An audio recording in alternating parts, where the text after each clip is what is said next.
Everyone, welcome back to our new another video. আমার নতুন একটা ভিডিওতে তোমাদের সবাইকে জানাই স্বাগত এবং অনেক অনেক ভালোবাসা। আজকে হচ্ছে 30শে ডিসেম্বর, সোমবার, বছরের শেষ সোমবার। আর একটা দিন পর শুধু মাস নয়, পুরো বছরটাই শেষ হয়ে যাবে। তাই ভাবলাম বছরের শেষ দু একটা দিন তোমাদের সঙ্গে বড় ভিডিও শেয়ার করা যাক।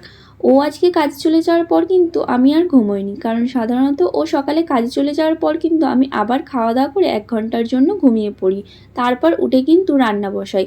আজকে ঘুমোইনি কারণ আজকে আমাদের হুলকিতে কাজ হবে, রাস্তা পরিষ্কারের কাজ, তাই জন্যে কিন্তু আর ঘুমোইনি। সকালে প্রতিদিনের যে কাজগুলো থাকে, ঘর ঝাড়ু দেওয়া, ঘর মোছা, ওইগুলো কমপ্লিট করে ফেলেছি। কাল রাতে কয়েকটা এঁটো বাসন বেসিনে পড়ে আছে, সেইগুলোই খালি ধুতে হবে। ভাবছি একবারে ব্রাশ করে ফ্রেশ হয়ে খাওয়া দাওয়া করেই বেসিনে বাসনগুলো মাজতে যাবো। আর প্লিজ আমার রুমটা দেখে তোমরা কেউ বাজে কমেন্ট করো না, কারণ একটা রুমের মধ্যে পুরো সংসার সাজাতে যে কতটা কষ্ট হয় একমাত্র তারাই বোঝে যারা একটা রুমের মধ্যে সংসার সাজিয়ে হাজবেন্ডের সঙ্গে বাইরে থাকে। তো প্লিজ তোমরা কেউ বাজে কমেন্ট করো না। তো চলো এবার তোমাদেরকে বলি, সংসারে সমস্ত কাজ করতে ভালো লাগলেও কোন কাজটা আছে যেটা আমার একদমই করতে ভালো লাগে না, সেটা হচ্ছে এই বাসন মাজা। বাসন মাজতে আমার একদমই ইচ্ছা করে না। কেন বাসন মাজতে ইচ্ছা করে না আমি তা নিজেও জানি না, কিন্তু আমার বাসন মাজতে একদমই ভালো লাগে না।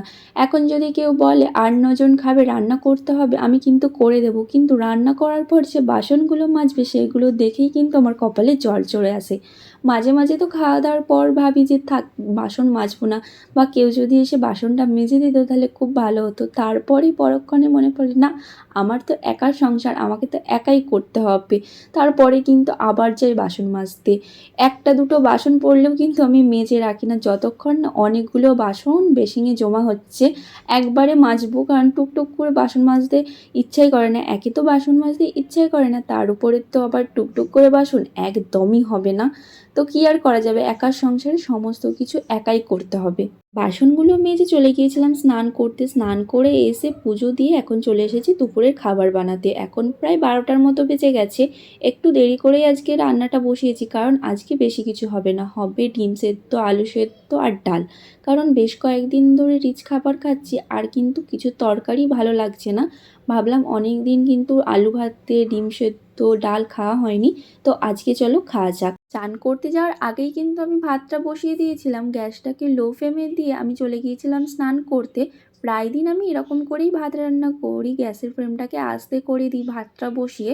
এদিকে আমার স্নান পুজো সমস্ত কিছু হয়ে যায়, তারপর কিন্তু ভাতটাও হয়ে যায়।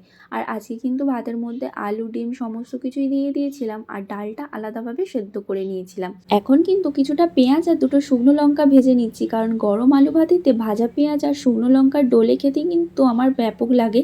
কার কার ভালো লাগে অবশ্যই একটু কমেন্ট করে জানিও তো। খাওয়া দাওয়া করে কিন্তু বসে বসে ফোন দেখছিলাম, তারপর দেখলাম হঠাৎ কলেতে জল চলে এসেছে। আসলে আমাদের এখানে দুপুরবেলা জল দেয় 2টো থেকে, তার জন্য আর বেশিরভাগ দিন দুপুরবেলা ঘুমানো হয় না। আজকে আবার অনেকগুলো জামা কাপড় ছিল, সেইগুলোই ধুয়ে দিলাম। আর আমি কিন্তু বেশিরভাগ জামা কাপড় জল আসলেই কাচি, ডামের জলে খুব একটা কাচি না।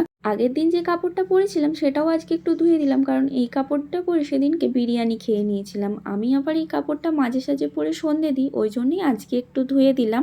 আজকে আবার দেখছি অনেকগুলোই জামা কাপড় ধুয়ে দিয়েছি। অনেকগুলো জামা কাপড় হয়ে গেলে না মেলার একটু অসুবিধা হয়, যেহেতু রুমের মধ্যেই মিলতে হয়, তাই অল্প অল্প করে দিয়ে শুকাতে হয়। তারপর আর কোনো ভিডিও করতে পারিনি। রাত্রিতে খাওয়া দাওয়া করে দুজনে গিয়েছিলাম হাঁটতে, তখন একটু ভিডিও করেছিলাম। আর এই রাস্তাটা কম বেশি অনেকেই জানো, যারা মিনি ব্লগ দেখো, এই রাস্তাতে কিন্তু আমরা প্রায় হাঁটতে আসি দুজনে খাওয়া দাওয়া করে। আজকে দেখছি যে মার্কেটটা এখনও খোলা আছে, তো ও বলল যে চলো, কারণ এই রাস্তা দিয়ে যেতে গেলে না বড় মার্কেটটা পড়ে। ও বলল চলো একটু শসা নিয়ে নিই, কারণ বাড়িতে শসা ছিল না। আর এই যে এই মার্কেটটা কিন্তু অনেকটাই বড়। আজকে হাফ দোকান বন্ধ হয়ে গেছে বলে তোমাদের সঙ্গে ভালো করে শেয়ার করতে পারলাম না। অন্য কোনো দিন যেদিন তাড়াতাড়ি আসবো সেদিন কিন্তু ভালো করে মার্কেটটা তোমাদের সঙ্গে শেয়ার করব।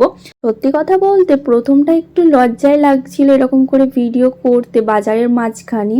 আমি সাধারণত এরকম ভিডিও করি না, তারপর লজ্জার মাথাটা খেয়ে আজকে বাইরে বেরিয়ে ভিডিওটা করেই ফেললাম।